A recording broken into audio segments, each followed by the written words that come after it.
এখন জিদ্দাকে বস 3 বাঁচাতে পারে। Hey guys, welcome to my channel, আমি মহারাজ। আর এখন আমরা কথা বলবো হচ্ছে এই বিষয়টাকে নিয়ে। বন্ধুরা, একটা জিনিস মাথায় এলো যে জিদ্দার সময়টা ভালো যাচ্ছে না, এটা অনেকেই বলছেন। চেঙ্গিজ ওয়াজ এ সুপারহিট ফিল্ম, তো আই থিঙ্ক সময়টা ভালো যাচ্ছিল। রাবণ চেঙ্গিজ খুব ভালো পারফর্ম করে, মানুষটা একটা ছবি একটু আন্ডার পারফর্ম করেছে বলেই সময়টা ভালো যাচ্ছে না, এরকম কথাটা বলাটা ঠিক নয়। তবে এটা তো সত্যি কথা যে বাংলা কমার্শিয়াল ছবির সময়টা ভালো যাচ্ছে না, সেটা তো আমরা প্রতিনিয়তই দেখতে পাচ্ছি যে বাংলা কমার্শিয়াল ছবি, এটা সেন্টিমেন্টালের বক্স অফিসটাই দেখো না, মানে বুক মাই শো খুললেই বোঝা যাচ্ছে। বা স্পট বুকিংও যে এমন কিছু হ্যাভক হয়ে যাচ্ছে সেমনটা নয়। তারপরে মানুষের ক্ষেত্রে আমরা দেখলাম, এবং বিশেষ করে নন ফেস্টিভ্যাল রিলিজ দিলে কিন্তু আরও সেটা প্রবলেমটা দেখতে পাচ্ছি আমরা চোখের সামনে। এবং এখন এই বাঙালিয়ানা ভর্তি কমার্শিয়াল ছবি করতে হবে, সেই জিনিসটা কোথাও গিয়ে মিসিং হচ্ছে। বস 3-র ভিতরে কিন্তু সেই জিনিসটা থাকবে বলে আমার বিশ্বাস। এবং বস 3 এমন একটা ছবি, এমন একটা ফ্র্যাঞ্চাইজি, জিদ্দার জীবনের সবথেকে অন্যতম শ্রেষ্ঠ ফ্র্যাঞ্চাইজি। মানে সাথীর পরে জিদ্দার সবথেকে শ্রেষ্ঠ ফ্র্যাঞ্চাইজি যদি কিছু হয়ে থাকে, সাথী তো ফ্র্যাঞ্চাইজি ফিল্ম ছিল না, বাট শ্রেষ্ঠ ফ্র্যাঞ্চাইজি জিদ্দার জীবনে। জিদ্দাকে বস বলে জানা হয়, টলিউডের বস বলা হয় জিদ্দাকে। এবং জিদ্দাকে আমরা মানে হাউসেও মানে এটা শুনেছি যে বস বলতে শোনা যায় ওনাকে। তো ওনার এটা একটা পরিচয় যে বস, মানে বুঝতে পারছো তো যে উনি কী লেভেলের পপুলার এই ছবিটার জন্য। বস ছবিটা যখন আসে হিউজ ব্যবসা করে, যখন বস 2 আসে তখন বাংলাদেশেও হিউজ ব্যবসা করে। জিদ্দা অ্যাকচুয়ালি বাংলাদেশ মার্কেটটাকে খুলে ফেলেছে ইয়ের মাধ্যমে, তোমার এই ছবিটা, তোমার মানুষ ছবিটার মাধ্যমে আবারও খুলে ফেলেছে। অনন্য মামুন হয়তো পরবর্তীকালে জিদ্দার ছবিগুলোকে বাংলাদেশে রিলিজ করার চেষ্টা করবে, এবং আমি চাই জিদ্দার ছবিগুলো বাংলাদেশে রিলিজ হোক। জানি অনেকটা সমস্যার সম্মুখীন হতে হয় বাংলাদেশে রিলিজ হতে গেলে জিদ্দার ছবিগুলোকে, তারপরেও সে কারণ বস 2 এর বক্স অফিসটা জাস্ট চিন্তা করা যায় না, কল্পনা করা যায় না। এখনও বাংলাদেশ আফটার কোভিড বস 2 অনেক জায়গায় চালিয়েছে, বাদশা দ্য ডন অনেক জায়গায় চালিয়েছে, বুঝতে পারছো তো। এবার বস 2 কিন্তু খুব শীঘ্রই আসবে, মানে সরি বস 3 কিন্তু খুব শীঘ্রই আসা উচিত, কারণ জিদ্দার আসবেও এরকম আমরা শুনছিলাম। মাঝখানে শুনছিলাম জিশন গুপ্ত ভিলেন, এই সমস্ত জিনিসপত্রগুলো তো শুনছিলাম আমরা, জানতে পারছিলাম। কিন্তু একটা জিনিস নোটিস করবে, জিদ্দার এখন যে চুলটা, সেই চুলটা কিন্তু আরও ছোট হয়ে গিয়েছে।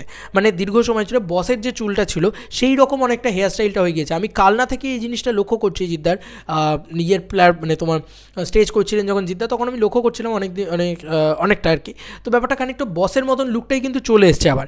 এবার একটা খুব ভালো করে আরেকটা জিনিস নোটিস করে দেখবে, যে এই যে পুজো মানে দিতে গিয়েছেন জগন্নাথ দেবের মন্দিরে পুরীতে, সেখানে পুজো দিতে গিয়েছে, সেখানেও কিন্তু চুলটা ওই রকমই। তো বোঝা যাচ্ছে যে হতে পারে যে একটা বস 3-র সম্ভাবনা কিন্তু এর থেকেও বাড়তে পারে। আরেকটা জিনিস বলি, যে আজকে বাংলা কমার্শিয়াল ছবির যা মার্কেট, সেই সময় 2016-17-তে, ওই টাইমে 16তেও বা বাকি যা যা ছবি ছিল জিদ্দার, সেইগুলোর আশেপাশে বস 2 সবথেকে বেশি সাকসেসফুল ছবি হয়েছিল। এবং ওই টাইমে কলকাতা, তারপরে তোমার গ্রামগঞ্জ মফস্বল সর্বত্র জিদ্দা কিন্তু কাঁপিয়ে দিয়েছিল জাস্ট বস 2 দিয়ে সেই সময়। এবং সেই সময়টাও কমার্শিয়াল ছবির জন্য যে খুব ভালো সময় ছিল তা নয়, কিন্তু 2017 সাল, তারপরে ওরকম বিজনেস। এখন 2024, ভাই 2027-এ কি তাহলে বস 3 আসবে? এত দেরি কেন? মানে 2013 থেকে 2017-র ভিতরে বস 2, তারপরে এতটা দেরি? প্লিজ না জিদ্দা, তুমি চলে এসো। আর আমার মনে হয় জিদ্দার কামব্যাক মুভি, এবং কামব্যাক শুধু নয়, আমি এইটুকু বলবো যে জিদ্দার এখন বস 3 বাঁচাতে পারে একমাত্র জিদ্দাকে, মানে বাঁচাতে পারে, মানে ব্লকবাস্টার দিতে পারে। বাংলা কমার্শিয়াল ছবি দুর্দিন চলছে, এটা নিয়ে আমাদের কোনো সন্দেহ নেই, কারণ আমরা প্রচুর কমার্শিয়াল ছবি এবছর হতে দেখব 2024 সালে। কিন্তু এটা তো মানতে হবে যে 2020 থেকে আমরা দেখতে পাচ্ছি যে 21, 22, 23-তেও যদি আমরা দেখি, সেরকম সুদিন কিন্তু আমরা দেখতে পাইনি বাংলা কমার্শিয়াল ছবির। তো সেই মার্কেটে দাঁড়িয়ে জিদ্দা যদি একবার বস 3 নিয়ে চলে আসে, সেখানে ক্যামিওস কিছু প্ল্যান করা যায়, এবং ছবিটাকে যদি বড় মাউন্টিংয়ে বানানো যায়, এবং যেভাবে বস 2 শুরু হয়েছিল, সেক্ষেত্রে একটা খুব সুন্দরভাবে কী করা হয়েছিল, যে খুব সুন্দর সিনপসিসটা দিয়ে দেওয়া হয়েছিল, তার ক্ষেত্রে সুবিধাটা কী হবে, প্যান ইন্ডিয়াতেও রিলিজ করতে পারবে ছবিটা। এবার বস 3 যদি একবার চলে আসে না, আমার মনে হয় যে হিউজ বিজনেস করবে সেটা আজকের মার্কেটে দাঁড়িয়েও। কমার্শিয়ালে যে দুর্দিন, এই যে এমএলএ ফাটাকেষ্ট 3 আসছে, এই যে সমস্ত খবরগুলো আসছে, কোথাও গিয়ে তুমি এক্সাইটেড হয়ে যাচ্ছ না বলো তো? পাগল হয়ে যাচ্ছ না তুমি বলো তো?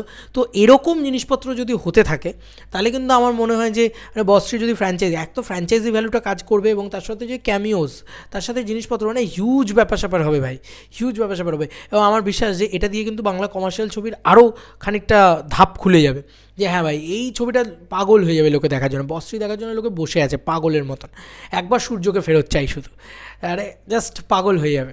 আমি একবার বলি আর 100 বার বলি, মানেটা একই। তো এই ডায়লগগুলো শুনতে চায় লোকে আবারও। তো ওই ক্যারেক্টারটা, ওই অ্যাটিটিউডটা, এবং জিদ্দা নিজে লিখেছিল বস 2 এর গল্প, আশা রাখা যায় যে বস থ্রির গল্পটা আরও ভালো হবে, কারণ বসের থেকে আমার বস টু এর গল্পটা বেশি ভালো লেগেছিলো। এবার দেখার বিষয়, বস তো রিমেক ছবি ছিল, কিন্তু বস টু কিন্তু ভালো গল্প ছিল।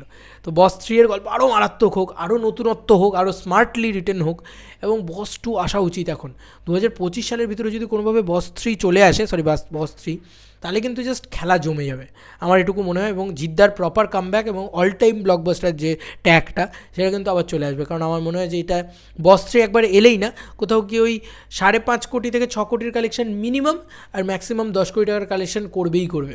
তো এটা জিদ্দার এখন দরকার, কারণ একটা মানুষের পরে হয়তো বুমেরাং একটা ঠিকঠাক ডিসেন্ট একটা বিজনেস করলো, আমরা সবাই সেটা চাই বুমেরাং হিট হবে, কিন্তু তারপরে একটা এমন কিকব্যাক করলো জিদ্দা যে মোটামুটি চুপচাপ চেপে বসো ভাই, যারা হেটার্স ছিল, একটা কিকব্যাক করে নিয়েছে বস থ্রি দিয়ে, আলাদাই বিজনেস করবে একবার যদি বস থ্রি চলে আসে।